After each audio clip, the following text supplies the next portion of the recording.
Thank you, Cahill, and I'd like to welcome the Minister to the House. History doesn't repeat itself as much as it rhymes, and in 1975, instead of the Conservative Party tearing itself apart, it was the Labour Party that had a referendum in the UK held, I suppose, under the backdrop of the exact same arguments that are being made today. Ironically enough, the now Labour leader, Mr Corbyn, voted against remaining in the EU at the time. And the same arguments that were being made in 1975 are being made today by the former Mayor of London and by Mr Farage. And it's that their wives couldn't get into the hospitals, their kids couldn't get into the schools. And here we are, hearing the same arguments being put forward. And what we have to understand is when the UK joined the EU back in 1973 and started that process over the previous decades, they were doing so from a position of weakness. Rather than being positive about their engagement with the European Union or the EEC at the time, they were doing it in the backdrop of the loss of empire. When World War I or World War II finished, they were in charge of nearly a quarter of the planet, and 630 million people were under their control. By 1961, there was only 30 million people under the control of the British Empire and its dominions.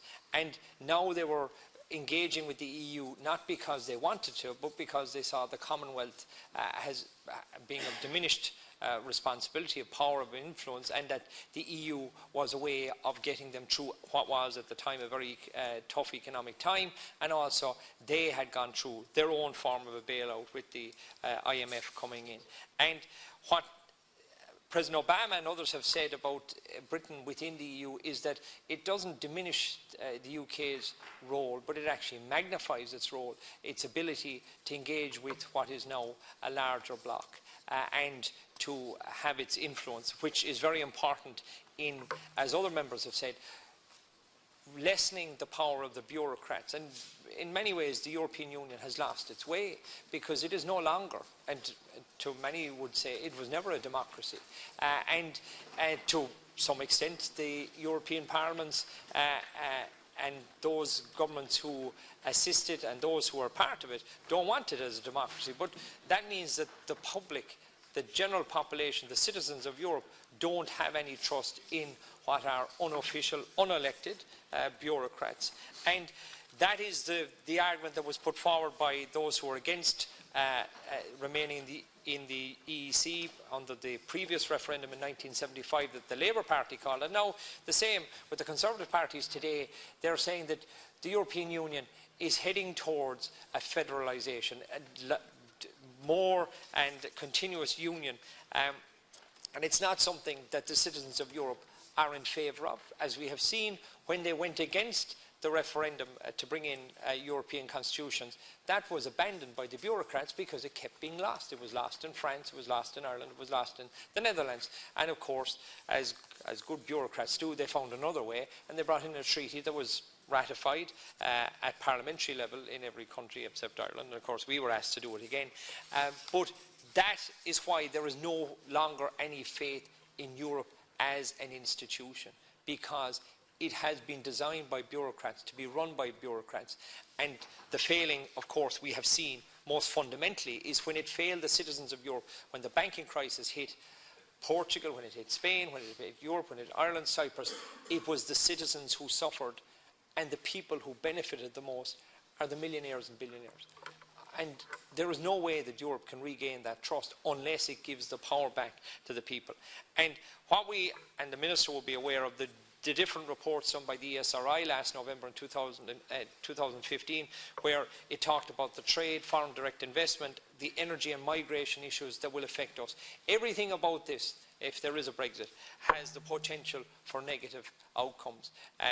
In fact, on Chagas, their report on the effect on the farming sector said that it will affect us negatively, somewhere between 800 million and 150 million euros as a loss to us directly. And IBEC has also looked at the issues that will affect us directly. But now we have also, and this is obviously a longer term issue, a decades long issue, based on what could happen, in the referendum tomorrow, and if they decide to leave, you have the distinct possibility that the Scottish referendum will take place again in the next decade or so.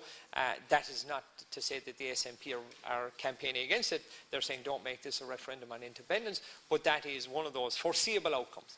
And that in itself, with the loss of 31% of Great Britain's territory, would mean that the foreseeable outcome of them leaving the European Union is that Scotland will leave them, and consequently Northern Ireland then becomes a real issue, as my colleague has pointed out from Sinn Féin, that nobody knows what will happen in relation to the border. But what will become very prevalent for everybody is that a border re-established in Europe, where everybody else is getting rid of borders, land borders, for Ireland, north and south, will be a disaster. And that in itself could precipitate a longer-term discussion in relation to whether or not Northern Ireland should remain inside in the UK. And all these are quite foreseeable. So the outcome for Mr Farage, for Boris Johnson, when they're talking about trying to leave the EU, is that Scotland and Northern Ireland could leave them, and leave them with England and Wales alone. And that, I'm sure, would... But the country that will lose the most, that has the most outside of Britain to lose, is Ireland, because of our strong trade links, the common travel area, and the fact that outside of Taiwan to China, the busiest air route in the world is Dublin-London. Just imagine the chaos of having increased security and border checks as a result of Britain deciding to leave. Thank you for your